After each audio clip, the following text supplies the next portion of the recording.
الرجيم بسم الله الرحمن الرحيم ويطعمون الطعام على حبه مسكينا ويتيما وأسيرا صدق الله مولانا العظيم وصدق رسوله النبي الحبيب الكريم مولاي صل وسلم وبارك عليه كسرى ميسر نشد سعادت كسرى ميسر نشد سعادت بکعبہ بلادت بمسجد شہادت شاہ مردہ شیر یزدہ قوت پروردگار شاہ مردہ شیر یزدہ قوت پروردگار لا فتح الا علی لا سیف الا ذوالفقار উপস্থিত শ্রদ্ধাভাজন আরাকিন আঞ্জুমানে রহমানী আহমদিয়া সুন্নিয়া ট্রাস্ট বাংলাদেশ মোহতরম মোতাওয়াল্লি ও আরাকিন উত্তর জামে মসজিদ কমিটি আরাকিন মেম্বারান গাউসিয়া কমিটি বাংলাদেশ এবং আমার প্রিয় এলাকা নাজিরপাড়া তথা দূর দূরান্ত থেকে পবিত্র মাহে রমজানুল মুবারক শরীফের তৃতীয় জুমা আদায় করার মোট মানুষে এই ঐতিহ্যবাহী দায়েম নাজির জামে আহমদিয়া সুন্নিয়া জামে মসজিদে সমবেত হওয়া পরম শ্রদ্ধাভাজন মুসল্লিয়ানে কেরাম বেরাদারান ইসলাম আহবাবে তরিকত পর্দার আড়ালে ওয়াজ ও নসিহত শ্রবণ করার লক্ষ্যে উজু কালাম করে অপেক্ষমান পর্দানসীন মা ও বোনেরা, বিশেষ করে যারা লাইভে আছেন, কাছে দূরে দেশে প্রবাসে সম্মানিত দর্শক শ্রোতা, আমি আপনাদের প্রতি আবারও মাসনুন সালাম পেশ করছি। আসসালামু আলাইকুম ওয়া রাহমাতুল্লাহি ওয়া বারাকাতুহু। মহান রব্বুল আলমিনের আলিশান দরবারে লক্ষ কোটি শুকরিয়া। সরকারে দু জাহাঁ বায়সে কৌনু মাকা আরওয়াহুনা ফিদাহু সাল্লাল্লাহু তাআলা আলাইহি ওয়া আলা আলিহি ওয়া সাহবিহি ওয়া সাল্লামার নূরানি দরবারে দরুদ ও সালামের হাদিয়া তোহফা নজরানা পেশ করার পর আপনাদের শুকরিয়া আদায় করতেছি। বড় ভক্তি মহব্বত আন্তরিকতা এবং ইখলাস নিয়ে জুমার নামাজ আদায় করার মানুষে সমবেত হয়েছেন কিংবা হতে চলেছেন, আল্লাহু জাল্লা ওয়া আলা প্রত্যেকের উপস্থিতিকে কবুল আর মঞ্জুর করুন। সবাই বলুন আমিন। সম্মানিত হাজিরিন, আমি আজ আপনাদের খেদমতে হুজুর সৈয়দনা মৌলায়ে কায়নাত শের খুদা হায়দার কর্রার আলী বিন আবি তালিব কররামাল্লাহু ওয়াজহুল করিম ওয়া রাদিয়াল্লাহু তাআলা আনহুর শান ও মর্যাদার উপর কিছু আলোচনা করার ইচ্ছা পোষণ করেছি এবং সাথে সাথে ইতিকাফ এবং ফিতরার উপর আলোচনা হবে ইনশাআল্লাহুল আজিজ। আজ আপনারা এসেছেন মাহে রমজানুল মুবারকের তৃতীয় জুমা আদায় করার জন্যে। আগামী জুমা যেটি হবে সেটি হবে জুমাতুল বেদা, এই মাহে রমজানুল মুবারক শরীফের শেষ জুমা। তো এর আগের জুমা আজ যেহেতু 20 রমজানুল মুবারক, আজকেই যারা ইতিকাফকারী আসরের নামাজের পর মাগরিবের আগে আগে ওনারা ইতিকাফে বসে যাবেন। ইতিকাফ একটি গুরুত্বপূর্ণ ইবাদত। মানুষ নিজের পরিবার পরিজন, বন্ধু বান্ধব, আত্মীয় স্বজন, ব্যবসা বাণিজ্য সব কিছু বাদ দিয়ে, সব কিছু থেকে কেটে আল্লাহর ঘরে আল্লাহ সুবহানাহু ওয়া তাআলার নৈকট্য লাভ করার উদ্দেশ্যে কিছুদিনের জন্য বসে যাওয়াকে ইতিকাফ বলা হয়। আর ইতিকাফের শাব্দিক অর্থ হচ্ছে, ইতিকাফ আকফুন ধাতু থেকে নির্গত, আইন কাফা। আকফুন শব্দের অর্থ হচ্ছে রুকে রাখা, আবদ্ধ হওয়া। অর্থাৎ দুনিয়ার সব কিছু বাদ দিয়ে একমাত্র আল্লাহর জন্য মসজিদে চলে আসা। দুনিয়ার আর কোনো খেয়াল থাকবে না। যে 10 দিন এতেকাফে থাকবে ততদিন পর্যন্ত, এই 10 দিন পর্যন্ত দুনিয়ার আর কোনো খেয়াল নাই, বউ বাচ্চার কোনো খেয়াল নাই। মানুষ মারা গেছে, মা মারা গেছে, বাবা মারা গেছে, জানাজায় হাজির হতে পারবে না, এখানে বসে দোয়া করবে। কিন্তু যদি বের হয় তাহলে এতেকাফ ভেঙে যাবে। এই মসজিদের ভিতর বসে থাকবে, মসজিদ থেকে বাইরে হতে পারবে না প্রয়োজনীয় কাজ ছাড়া। নিজের হাজত আদায় করার জন্য বের হতে পারবে, এই ছাড়া অন্য কোনো কাজে বের হতে পারবে না। এই এতেকাফ শুধু আল্লাহর জন্য, আল্লাহর উদ্দেশ্যে বান্দা চলে আসছে মসজিদে। কিন্তু আমাদের এখানে অনেক সময় দেখা যায় এতেকাফকারীরা বসে বসে গল্প গুজব করে। এটা গল্প গুজব করার জন্য এতেকাফ নয়। আর এতেকাফ কিতাবের মধ্যে আছে, যারা এতেকাফ নিবে তাদের মধ্যে 20-50 জন যদি থাকে, একজন আরেকজনের জন্য শোক কথা করে তুলতে পারবে না। শোক কথা করে তুলতে গেলে, বন্ধু বান্ধব বানাতে গেলে গল্প করতে হয়, খোঁজ খবর নিতে হয়, সেগুলা 10 দিনের ভিতর নেওয়া যাবে না। এই মসজিদের ভিতর আপনারা আসবেন, আপনার বাড়ি কোথায়, আপনি কোত্থেকে আসছেন, এই বন্ধু বান্ধব বানানো এটা যাবে না, এটা শরীয়তের মধ্যে নিষেধ। আপনারা এগুলা করলে এই 10 দিন পরে মোবাইল নম্বর নিয়ে আলোচনা করিয়েন, পরে এখানে এগুলা নিয়ে আলোচনা করা যাবে না, এখানে শুধু ইবাদত করবেন। আর এতেকাফের একটি মহৎ উদ্দেশ্য হচ্ছে লাইলাতুল কদর তালাশ করা। লাইলাতুল কদর, এই জন্য এতেকাফকারীরা রাত্রে ঘুমাবে না, রাত্রে ইবাদত করবে, রাত জেগে ইবাদত করবে, লাইলাতুল কদর তালাশ করবে। আমার নবীজি এতেকাফ নিয়েছেন লাইলাতুল কদর তালাশ করার জন্য। তা আপনারা এই জন্য আজকে রাতও লাইলাতুল কদর হতে পারে, কারণ 5টি বেজোড়া রাতের মধ্যে লাইলাতুল কদর নিহিত। এই 5টি বেজোড়া রাতে লাইলাতুল কদর নিহিত। এই 20 দিন গত 21 তারিখের রাত, 22 দিন গত 23 তারিখের রাত, 24 রোজা দিন গত 25 তারিখের রাত, 26 দিন গত 27 তারিখের রাত, 28 দিন গত 29 তারিখের রাত। এই 5টি রাত হচ্ছে লাইলাতুল কদরের রাত। এগুলো ভালোভাবে ইবাদত করতে হবে। এবং আমাদের এখানে 5টি রাতের মধ্যে কিয়ামুল লাইলও হয়, আলহামদুলিল্লাহ। আর বিশেষ করে আপনাদের মাঝে ফিতরার কথা বলে দিই, যেহেতু আমি আমার টপিকসে চলে যাব। ফিতরা সর্বনিম্ন হচ্ছে 115 টাকা। এটা আমাদের আঞ্জুমানে রহমানিয়া আহমদিয়া সুন্নিয়া ট্রাস্টের ফতোয়া বিভাগ থেকে এটা নির্ধারণ করা হয়েছে। এটা আপনারা 115 টাকা ফিতরা আদায় করবেন সর্বনিম্ন। কারণ 5 প্রকারের বস্তু দ্বারা ফিতরা দেওয়া যায়। আটা এবং গম, আটা এবং গম দিয়ে পরিমাণ অনুযায়ী যে পরিমাণে ফিতরা দিতে হয়, নির্ধারণ করতে হয়, সেই পরিমাণে 115 টাকা হিসাবে আসছে। আর যদি আপনি ভুট্টা দিয়ে দিতে যান, জব বা ভুট্টা দিয়ে দিতে যান, তখন আপনাকে ফিতরা দিতে হবে 530 টাকা। আর যদি আপনি কিশমিশ দিয়ে দিতে যান, তাহলে আপনার জন্য ফিতরা আসবে 1980 টাকা। আর যদি আপনি খেজুর দিয়ে দিতে চান, মধ্যম মানের ভালো খেজুর, সেই পরিমাণ দিতে চান, আপনার জন্য আসবে 2310 টাকা। আর সবচাইতে হাইট যেটা পনির, এই পনির দিয়ে যদি আপনি ফিতরা নির্ধারণ করেন, তাহলে আপনার জন্য আসবে 2805 টাকা। তো আমিও 115 টাকা দিব, যিনি শিল্পপতি উনি 115 টাকা দিবেন। এটা কেমনে হয়? যদি বা আদায় হয়ে যাবে, কিন্তু ওনাদের উচিত যাতে গরিবের সাহায্যের জন্য, ওনারা তো লক্ষ লক্ষ টাকা খরচ করতেছেন, 2805 টাকা করে এক ফিতরা দিলে এটা গরিবের জন্য বড় সাহায্য হবে। আর ওনার কোনো পয়সাওয়ালার কোনো ক্ষতি হবে না, পয়সাওয়ালার পয়সার মধ্যে কোনো টান আসবে না।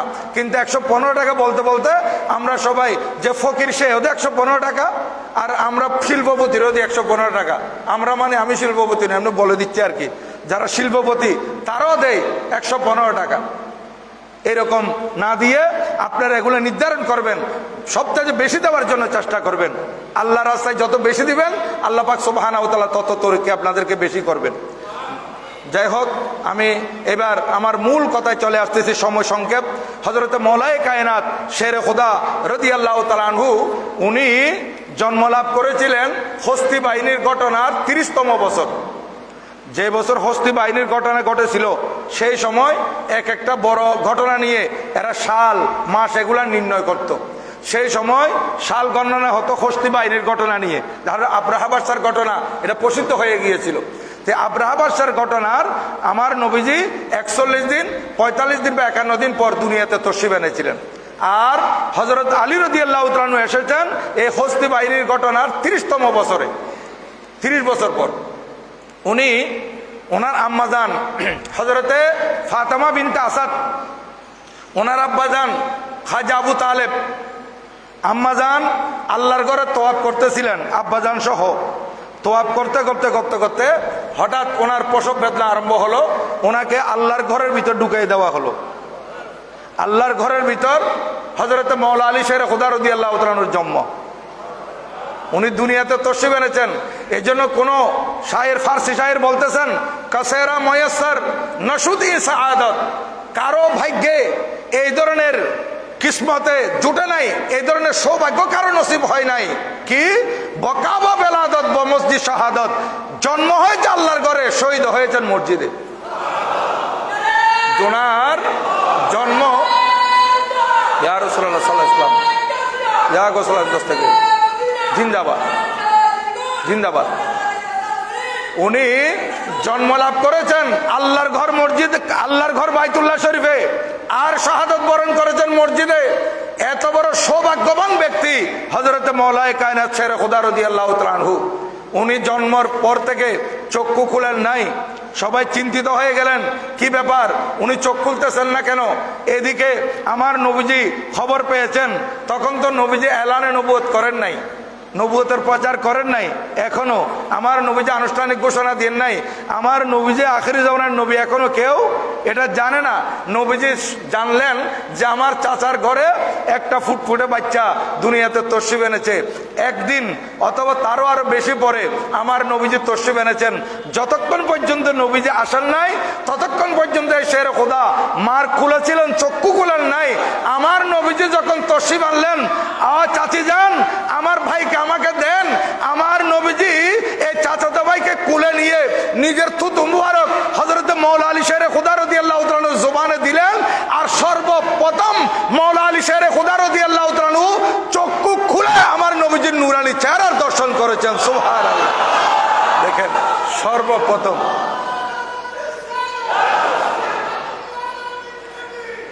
আমার নবীজি হযরতে সাইয়েদনা শের খুদা রাদিয়াল্লাহু তাআলা আনহুকে দেখেছেন, সর্বপ্রথম জলওয়ায়ে চেহারায়ে নবুয়ত দেখেছেন মাওলা আলী শের খুদা রাদিয়াল্লাহু তাআলা আনহু।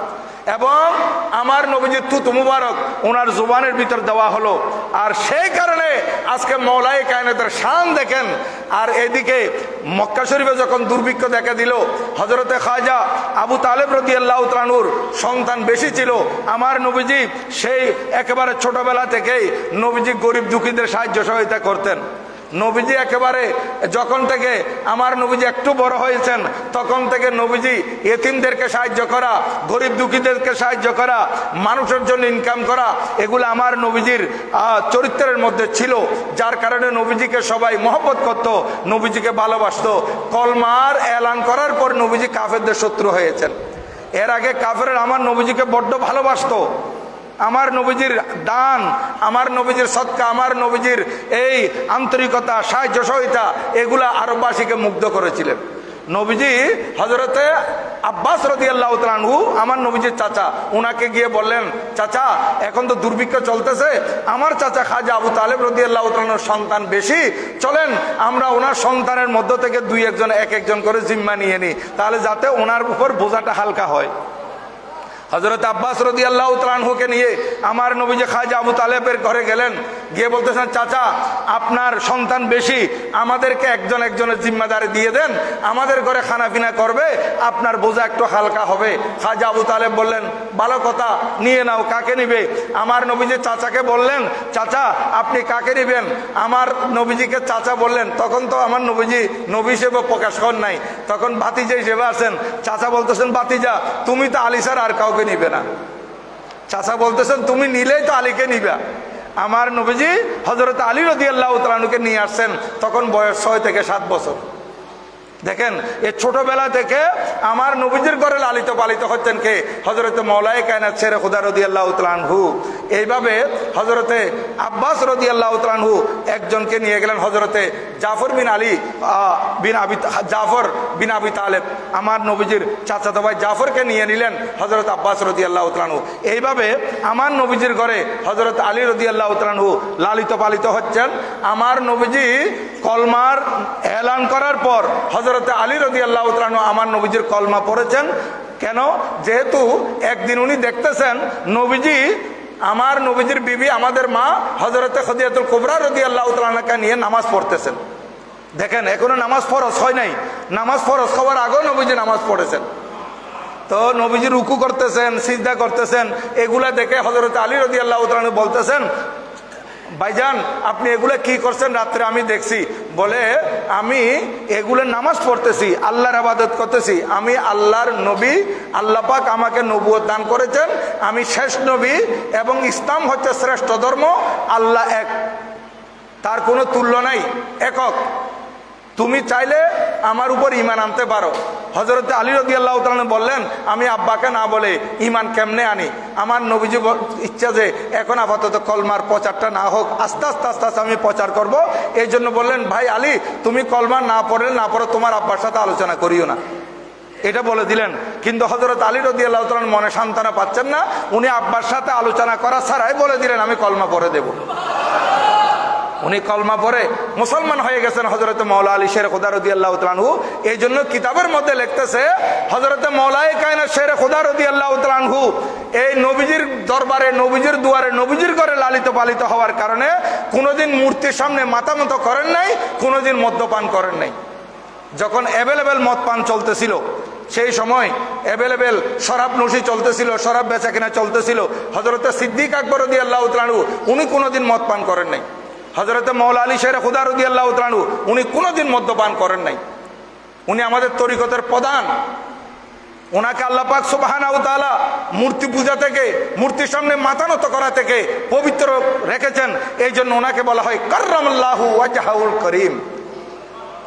আমরা সবার ব্যাপারে বলি রাদিয়াল্লাহু তাআলা আনহু, আর মাওলা আলী শের খুদা রাদিয়াল্লাহু তাআলা আনহুর ব্যাপার আছে কাররামাল্লাহু ওয়াজহাহুল করিম। আল্লাহ পাক ওনার নূরানি চেহারাকে মুকররম করুক, সম্মানিত করুক। উনি মাথা নত করেন নাই মূর্তির সামনে। দেখেন, এ হযরত মাওলায়ে কায়নাত শের খুদা রাদিয়াল্লাহু তাআলা আনহু আস্তে আস্তে এই কলমা পড়ার পর উনি দেখেন আজকে হযরত মাওলা আলী শের খুদা রাদিয়াল্লাহু তাআলা আমার নবীজির সাথে সাথে ছিলেন, নবীজির পাশে পাশে ছিলেন। আর হযরত সৈয়দনা মাওলায়ে কায়নাত শের খুদা রাদিয়াল্লাহু তাআলা আনহু যখন দেখলেন মাওলায়ে কায়নাত যে এদিকে আমার নবীজি হিজরত করবেন, হিজরত ছিল এটা আমার নবীজির জন্য আল্লাহর নির্দেশ, এদিকে মাওলা আলী শের খুদা রাদিয়াল্লাহু তাআলা আনহু হিজরত করবেন নয়, আমার নবীজি যে হিজরতে যাবেন এই নবীজির বিছানায় কে আরাম করবে?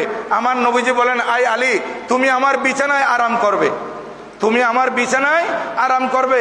এই বিছানাটা ছিল মৃত্যুপুরী, কারণ এই বিছানায় যিনি ঘুমাবেন ওনাকেই তো শহীদ করবে। কারণ আরবের কাফেরেরা আমার নবীজিকে বাইরে না পেলে ঘরে ঢুকে বিছানায় শহীদ করে দিবে, এটা তাদের সিদ্ধান্ত। আমার আল্লাহ নবীজিকে জানিয়ে দিয়েছেন। নবীজি বলেন আপনি এই বিছানায় শুবেন না।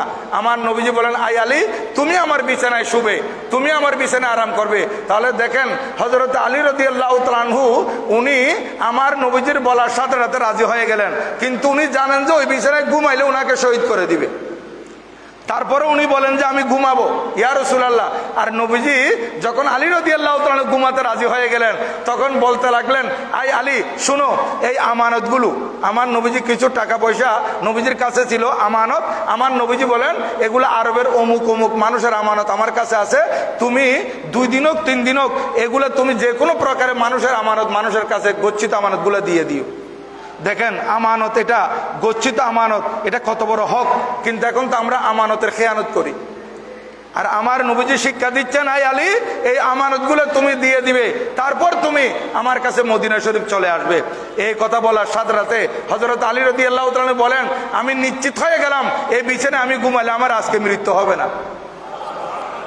মানুষ যে কোনো সময় মরতে পারে, যে কোনো সময় মারা যেতে পারে, কিন্তু হযরত আলী রাদিয়াল্লাহু তাআলা বলেন যে বিছানায় মৃত্যুপুরী ছিল, যে বিছানায় ঘুমালে নিশ্চিত মৃত্যু ছিল, কিন্তু সেই বিছানায় আমি যত আরামে ঘুমিয়েছি আমি জীবনে এইভাবে আরামে আর কোনোদিন ঘুমাই নাই। কেন? যেহেতু আমি নিশ্চিত হয়ে গেছে এই বিছানায় আমার মৃত্যু হবে না। কেন? নবীজি আমাকে মদিনা শরীফ যাইতে বলছেন, এখানে আমার মৃত্যু হবে না, কাফেররা আমাকে শহীদ করতে পারবে না। দেখেন আমার নবী হযরত সৈয়দনা আলী রাদিয়াল্লাহু তাআলাকে জড়িয়ে ধরে ফয়েজ দিয়েছেন সিনা বসিনা।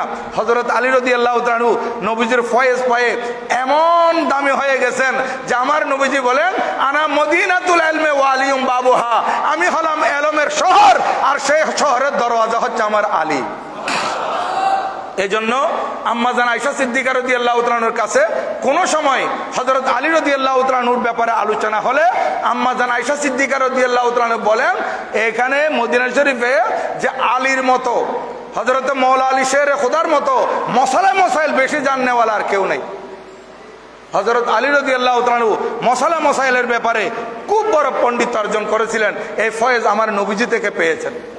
হযরত সৈয়দনা আব্দুল্লাহ ইবনে আব্বাস রাদিয়াল্লাহু তাআলা আনহু, যিনি রইসুল মুফাসসিরিন, মুফাসসির কুল সম্রাট, উনি বলতেছেন আমি যখনই যাই মশালা হযরত মাওলা আলী শেরে খুদা রাদিয়াল্লাহু তাআলা আনহু থেকে জানতে চেয়েছি, উনি আমাকে সঠিক জবাব দিয়েছেন। হযরত সৈয়দনা আব্দুল্লাহ ইবনে মাসউদ রাদিয়াল্লাহু তাআলা আনহু রইসুল ফুকাহা, উনি বলতেছেন আমি হযরত মাওলা আলী শেরে খুদা রাদিয়াল্লাহু তাআলা আনহু থেকে বেশি ফতোয়া ফরয়েজের ব্যাপারে, মসাইলের শরীয়ত মসাইলের শরিয়ার ব্যাপারে এরকম পণ্ডিত আর কাউকে আমি পাই নাই।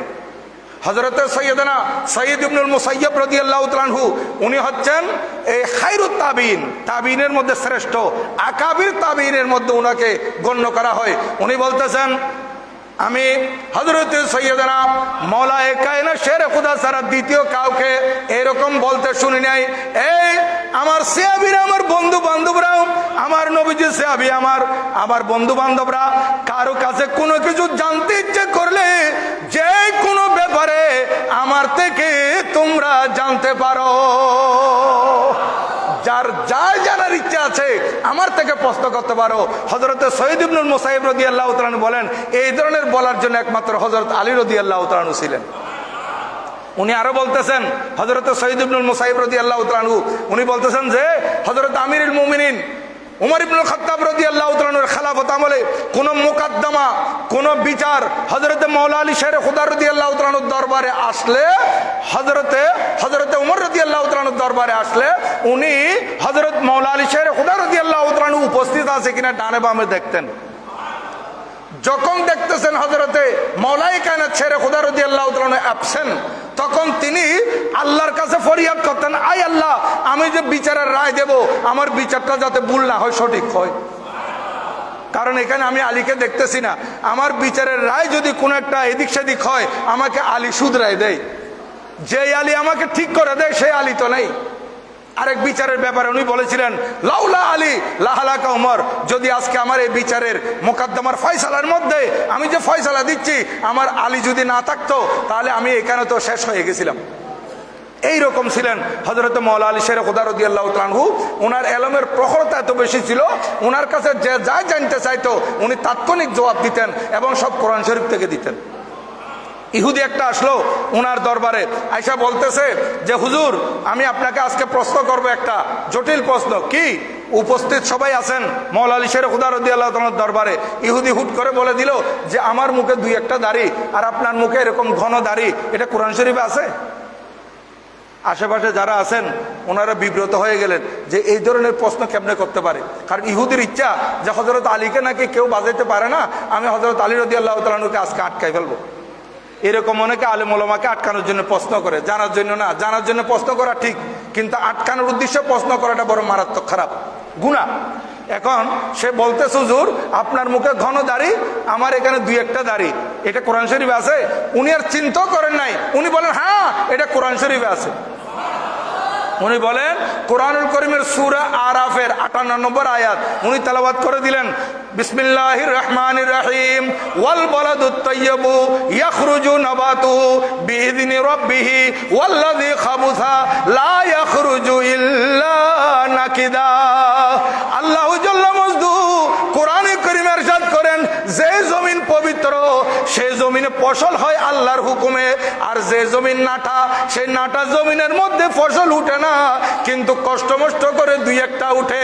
আই ইহুদি জেনে রাখো, আমি কলমা পড়ার কারণে আমার এই জমিনটা পবিত্র হয়ে গেছে, যার কারণে এখানে ফসল উঠেছে আল্লাহর হুকুমে। আর তুমি কলমা পড়ে নাই, কলমা না পড়ার কারণে তোমার জমিনটা নাটা জমিন, এই কারণে দুই একটা কষ্ট মষ্ট করে উঠেছে। উনি কোরআন শরীফ থেকে উত্তর দিয়ে দিলেন। ইহুদি লজ্জিত হয়ে চলে গেল। হযরতে মওলা আলী শের খুদা রাদিয়াল্লাহু তাআলার দরবারে বিচার আসছে যে দুই বন্ধু বের হয়েছে, রুটি নিয়েছে কয়টা? আমি ওই দিনও বলেছিলাম, রুটি নিয়েছে একজনে 3টা আরেকজনে 5টা, এই 8টা রুটি নিয়ে বের হয়েছে। ওনারা প্রতিমধ্যে খেতে বসেছে। আমি একটু তাড়াহুড়া করে বলতেছি যে সময় শেষ হয়ে গেছে, এই জন্য। এই রুটি নিয়ে বসছে। আরবের একটা নিয়ম, ওরা খানা যায় তাক প্রতিমধ্যে প্রতীক যদি দেখে এদেরকে ডাকে, রফিক তাল ইজলিস ফদ্দাল বসো। এখানে বসছে, একজন বন্ধুকে ডাকি বসাইছে। এরা 3 জনে মিলে 8টা রুটি শেষ করছে।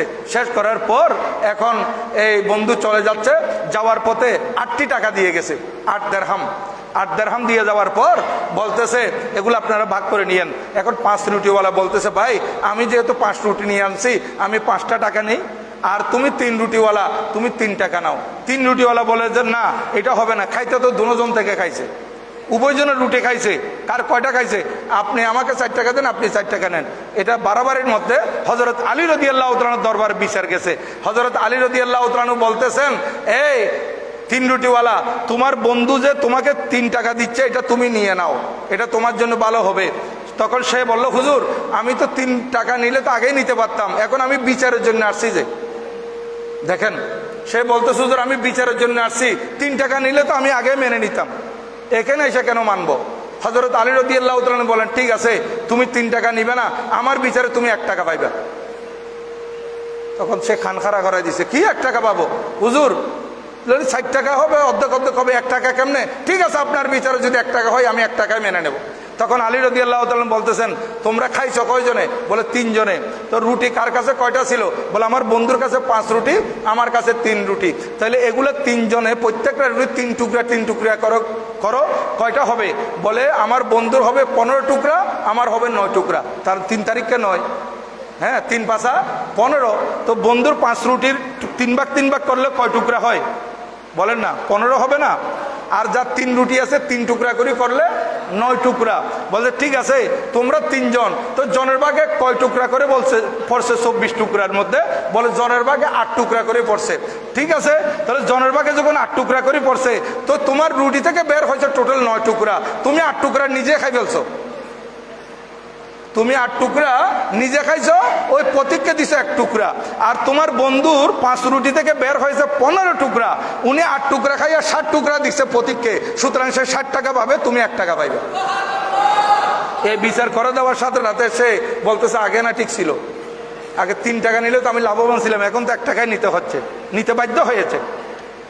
হযরত আলী রাদিয়াল্লাহু তাআলা বসা, হঠাৎ করে মানুষ 3 জন এসে গেছে, আয়সা বলতেছে হুজুর আমরা 17টা গোড়া নিয়ে আসছি। 17টা, এই 17টা গোড়া এটা জবাই করে গোস্তবাগ করা যাবে না, অথবা কম বেশ হলে টাকা দিয়েও পরিশোধ করা যাবে না। এই 17 গোড়া আমাদেরকে সমান ভাগে ভাগ করে দিতে হবে। এই 17 গোড়ার মধ্যে আমরা একজন পয়নাদার হলাম অর্ধেক নিসফ, আরেকজন পয়নাদার হলাম 3 ভাগের 1 ভাগ তুসু, আরেকজন পয়নাদার হলাম 9 ভাগের 1 ভাগ, সরি সুলুস, আরেকজন পয়নাদার হচ্ছে তুসু 9 ভাগের 1 ভাগ। একজন নিসফ, আরেকজন সুলুস, আরেকজন তুসু, আমাদেরকে ভাগ করে দেন অর্ধেক, 3 ভাগের 1 ভাগ, 9 ভাগের 1 ভাগ। উপস্থিত যারা ছিলেন ওনারা বলেন এটা তো কোনো অবস্থাতে সম্ভব নয়, হয়তো জবাই করে গোস্ত বেশ কম করতে হবে, অথবা গোটা দিলে যার ভাগে কম পরে তাকে টাকা দিতে হবে। হযরত আলী রাদিয়াল্লাহু তাআলা বলেন না, আমি বিচার করে দিচ্ছি। এই 17টা গোড়া খাদেমকে বলেন লাইন করে দাঁড় করে দাও। দিছে, বলে আমার স্তবল থেকে, আমার গোড়ার স্তবল থেকে একটা গোড়া আনি ওনার পাশে দাঁড় করাই দাও। এই 17 গোড়ার পাশে দাঁড় করাই দাও। এখন কয়টা হয়েছে? 18টা। বলতেছে যে অর্ধেক পাবে তাকে 9টা দিয়ে দাও। 18 অর্ধেক কত? 9, 9টা দিয়ে দাও। আর যে 3 ভাগের 1 ভাগ পাবে 318, তাকে 6টা দিয়ে দাও। আর যে 9 ভাগের 1 ভাগ পাবে তুসু, তাই 2টা পাবে। দুইটা, তাকে দুইটা দিয়ে দাও। তাইলে একজনকে দিছে 9টা, আরেকজনকে দিছে 6টা, 9 6 15, আরেকজনকে দিছে 2টা 17। 17 ভাগ খাওয়ার পর বলছে এবার আমারটা আমার জায়গায় রেখে দিয়ে আসে। দেখেন হযরত আলী রাদিয়াল্লাহু তাআলার বিচার কত সুন্দর, মাশাআল্লাহ মাশাআল্লাহ। এইভাবে উনি বিচার করতেন, সবাই মেনে নিতে হতো। আর সাহাবায়ে কেরামের মধ্যে ওনার অনন্য শান ছিল।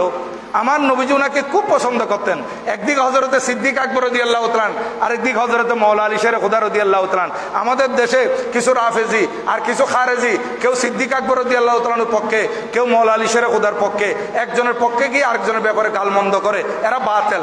আমরা একদিকে হযরতে সিদ্দিক আকবর রাদিয়াল্লাহু তাআলার পক্ষে, আরেকদিকে হযরতে মাওলা আলী শের খুদা রাদিয়াল্লাহু তাআলার পক্ষে, আমরা উভয়জনকে মানি। দেখেন এটা আল বেদায়ে ওয়ান নেহায়ার মধ্যে এই ঘটনাটা আছে। আমি এই ঘটনাটা বলে তারপর শেষ করবো ইনশাআল্লাহ। হযরত সাইয়েদনা আনাস বিন মালিক রাদিয়াল্লাহু তাআলা থেকে বর্ণিত, উনি বলতেছেন আনাস রাদিয়াল্লাহু তাআলা قال কানা রাসূলুল্লাহ সাল্লাল্লাহু আলাইহি ওয়াসাল্লাম জালিসান বিল মসজিদ ওয়া তাফা আসহাবুহু বিহি ওয়া তাফা বি আসহাবুহু। আমার নবীজি একদিন মসজিদে নববী শরীফে বসা, তখন সাহাবায়ে কেরাম নবীজির দরবারে চতুর্দিকে একেবারে ভিড়। যেমন মনে করেন আমার হুজুর কাবলা তশরিফ আনছেন, এখানে আর কোনো জায়গা নেই, মানুষ হুজুরের কাবলা আশেপাশে বসে গেছে, এরকম একজন দামি মানুষ আছে, তখন ওনাকে কিভাবে বসাবে, কেউ জায়গা না থাকলে ওনার দিকে তাকাইবেও না, যে আমি নিচের দিকে তাকায় থাকি, হ্যাঁ জায়গা নাই কেমনে বসবো, উনি এখানে ঢুকছে এইরকম। আর যদি আন্তরিক হয় তাহলে বলবে যে এদিক সেদিক করে আপনি এদিকে আসেন আসেন, বলবে না? বলবে। এই দেখেন এখন ঠিক এইরকম ঘটনা আমাদের এখানে হযরত সাইয়েদনা মাওলা আলী শের খুদা রাদিয়াল্লাহু তাআলা আনহু আসতেছেন কখন? একেবারে বীরের মধ্যে। খুব খেয়াল করবেন, সময় চলে গেছে কিন্তু আমি আপনাদের থেকে 5 মিনিট চেয়ে নিচ্ছি। এখানে এই ভিড়ের ভিতর আসলেন কে? কিতাবের মধ্যে লিখতেছে হাদিসে পাকে, ইজ আকবালা আলিয়ুন ফাসাল্লামা, ইজ আকবালা আলিয়ুন ফাসাল্লামা। হযরত আলী রাদিয়াল্লাহু তাআলা ইতিমধ্যে তশরিফ এনেছেন, কোনো জায়গা নেই চতুর্দিকে। আমার নবীজির পাশে একদম প্রচন্ড ভিড়, নবীজির ডান পাশে হযরত আবু বকর রাদিয়াল্লাহু তাআলা বসছেন। এখন হযরত আলী রাদিয়াল্লাহু তাআলা এসে বললেন আসসালামু আলাইকুম, সালাম দিলেন। সালাম দেওয়ার পর উনি ডানে বামে এদিক সেদিক দেখতেছেন, বসার জন্য কোনো জায়গা পাচ্ছেন না, পাচ্ছেন কিনা। সুম্মা ওয়াকাফা, তারপরে দাঁড়ালেন। ফানাজারা মকানান ইয়াজলিসু ফিহি, বসার জন্য কোন একটা জায়গা চাইলেন। তখন এখন উনি যখন বসার জন্য জায়গা চাইলেন, জায়গা তো কোনো দিকে নাই। ফানাজারা রাসূলুল্লাহ সাল্লাল্লাহু আলাইহি ওয়াসাল্লাম ইলা উজুহে আসহাবিহি আইয়ুহুম ইউসাউ লাহু, আইয়ুহুম ইউসাউ লাহু। এটা খেয়াল করবেন, আমার নবীজি হযরত আলী রাদিয়াল্লাহু তাআলার দিকে তাকান নাই, নবীজি সাহাবায়ে কেরামের চেহারার দিকে তাকাচ্ছেন, কারা হযরত আলীকে জায়গা দিচ্ছে। এখন হযরত আলী রাদিয়াল্লাহু তাআলা দাঁড়ানো, কারা জায়গা দিচ্ছে এটা আমার নবীজি দেখতেছেন। দেখতে দেখতে ওয়াকানা আবু বকর আন ইয়ামিনে রাসূলুল্লাহ সাল্লাল্লাহু আলাইহি ওয়াসাল্লাম জালিসান, হযরত আবু বকর রাদিয়াল্লাহু তাআলা আনহু নবীজির ডান পাশে বসা ছিলেন। ফাতাজাহজাহা আবু বকর আন মজলিসিহি, হযরত আবু বকর রাদিয়াল্লাহু তাআলা আনহু একটু করে চাপলেন, আমার নবীজির পাশে ছিলেন না, একটু করে চাপলেন। নবীজি এবং নবীজি আবু বকর সিদ্দিক রাদিয়াল্লাহু তাআলার মাঝখানে একটু জায়গা হলো। তারপর বললেন হযরত সাইয়েদনা আবু বকর রাদিয়াল্লাহু তাআলা আনহু কি বললেন দেখেন। হযরত সাইয়েদনা আবু বকর সিদ্দিক রাদিয়াল্লাহু তাআলা আনহু বল ওয়াকালা হা হুনা ইয়া আবুল হাসান। তখন সিদ্দিক আকবর রাদিয়াল্লাহু তাআলা আনহু মাওলা আলী শের খুদা রাদিয়াল্লাহু তাআলা আনহুর কুনিয়ত ধরে, উপনাম ধরে ডাকতেছেন আবুল হাসান। আলী রাদিয়াল্লাহু তাআলা আনহু কুনিয়ত বলতেছেন হা হুনা ইয়া আবুল হাসান, হা হুনা, এই জায়গায় আপনার জন্য বসার স্থান, আপনি আসেন। তখন হযরত আলী রাদিয়াল্লাহু তাআলা আনহু ফাজালাসা বাইনা রাসূলিল্লাহ সাল্লাল্লাহু আলাইহি ওয়াসাল্লাম ওয়া বাইনা আবি বকর রাদিয়াল্লাহু তাআলা, উনি হযরত রাসূল পাক সাল্লাল্লাহু আলাইহি ওয়াসাল্লাম এবং হযরত আবু বকর রাদিয়াল্লাহু তাআলা মাঝখানে বসে পড়লেন। এইভাবে মাঝখানে বসার সাথে সাথে রাবি হাদিস উনি বলতেছেন ফারাইনা সুরুরা ফি ওয়াজহি রাসূলিল্লাহ সাল্লাল্লাহু আলাইহি ওয়াসাল্লাম, আল্লাহর প্রিয় মাহবুব সাল্লাল্লাহু আলাইহি ওয়াসাল্লামের নূরানি চেহারার মধ্যে আমরা আনন্দের উচ্ছ্বাস দেখেছি। এইটা দেখে আমার নবীজি যে বেশি আনন্দিত হয়েছেন, এটা চেহারার মধ্যে বেশি উঠেছে। আমার নবীজির চেহারার মধ্যে আমরা খুব আনন্দ দেখলাম। তারপর নবীজি ও আকবালা আলা আবি বকর সুম্মা আকবালা ইলা আবি বকর, আমার নবীজি এখন হযরত আবু বকর রাদিয়াল্লাহু তাআলার দিকে ফিরলেন। কারণ এখন তো ফিরতে হচ্ছে, আগে তো পাশে ছিলেন, এখন পাশে হযরত আলী রাদিয়াল্লাহু তাআলা হয়ে গেছেন, এরপরে হযরত আবু বকর সিদ্দিক রাদিয়াল্লাহু তাআলা হয়ে গেলেন। নবীজি ওনার দিকে ফিরলেন, কার দিকে? হযরত আবু বকর রাদিয়াল্লাহু তাআলার দিকে, যিনি মাওলা আলী শের খুদা রাদিয়াল্লাহু তাআলাকে জায়গা করে দিয়েছেন। আজকে রাফিজে খারেজিদেরকে বলতে চাই, যারা আজকে সিদ্দিক আকবর রাদিয়াল্লাহু তাআলা মাওলা আলী শের খুদা রাদিয়াল্লাহু শানে বিভিন্নভাবে তোমরা কটাক্ষ করো, দুইজনের মধ্যে শত্রুতা এটা প্রকাশ করতে চাও, এই হাদিসে পাক থেকে বোঝা যাচ্ছে হযরত আবু বকর রাদিয়াল্লাহু তাআলা আনহু হযরত আলী রাদিয়াল্লাহু তাআলা আনহুকে কত মর্যাদা দিতেন, কত ভালোবাসতেন। পাশে বসাই দিয়েছেন, যেখানে জায়গা নেই সরে বসাই দিয়েছেন। এখন আমার নবীজি বলতেছেন, ইয়া আবু বকর ইন্নামা ইয়ারিফুল ফাদলা লি আহলিল ফাদল। ও আবু বকর সিদ্দিক রাদিয়াল্লাহু তাআলা আনহু, জেনে রাখো যারা মানুষ সম্মানী তারা সম্মানী মানুষের মর্যাদা বুঝে। যার কাছে সম্মান আছে, যে সম্মানী সে সম্মানীকে বুঝে। তুমি নিজে সম্মানী বিদায় মাওলা আলী শের খুদা রাদিয়াল্লাহু তাআলার শান কত বড় এটা তুমি বুঝতে পেরেছো। বড় করে বলুন সুবহানাল্লাহ। এটা আল বেদায়া ওয়ান নাহায়ার মধ্যে ইমাম ইবনে কাসির, এমাদউদ্দিন ইবনে কাসির এটা রওয়ায়াত এনেছেন। এখানে আর বহু হাদিস শরীফ এনেছিলাম, বলার তার সময় নাই। আল্লাহ পাক সুবহানাহু ওয়া তাআলা হযরত শের খুদা রাদিয়াল্লাহু তাআলা আনহুর ফুয়জাত দিয়ে আমাদেরকে মালামাল করুন। উনি আমুল ফিলের 30তম বছর জন্ম লাভ করেছিলেন এবং ইন্তেকাল করেছেন 40 হিজরিতে। 40 হিজরি উনি আঘাতপ্রাপ্ত হয়েছেন 17 রমজানুল মুবারক সকালবেলা, জুমাবার ছিল। আরেক রাওয়ায়াতের মধ্যে আছে তাও জুমাবার লেখছে 19 রমজানুল মুবারক। তো 19 রমজানুল মুবারক এটা প্রসিদ্ধ। উনি 19 রমজানুল মুবারক সকালবেলা ওনার উপর তলবারি দ্বারা আব্দুর রহমান বিন মুলজাম খারেজি এমনভাবে আঘাত করেছিল, এই তলবারি পাকড়ি কেটে মাথা মুবারক ছেদ করে ব্রেন পর্যন্ত চলে আসছিল। এইরকম আঘাতপ্রাপ্ত হয়েছেন। উনি আঘাতপ্রাপ্ত হওয়ার সাথে সাথে বললেন, ফুস্তু বিরাব্বিল কাবা, আল্লাহর কসম আমি কামিয়াব হয়ে গেছি। এভাবে উনি পড়ে গেলেন, সবাই দৌড়ে এসে ওই জালেমকে ধরে ফেলছিল। আর হযরত মাওলা আলী শের খুদা রাদিয়াল্লাহু তাআলা আনহু এই আহত অবস্থায় আরো 2 দিন ছিলেন। শুক্রবার জুমাবার গেছে, শনিবার গেছে, রবিবার 21 রমজান আল মুবারক উনি শাহাদত বরণ করেছিলেন।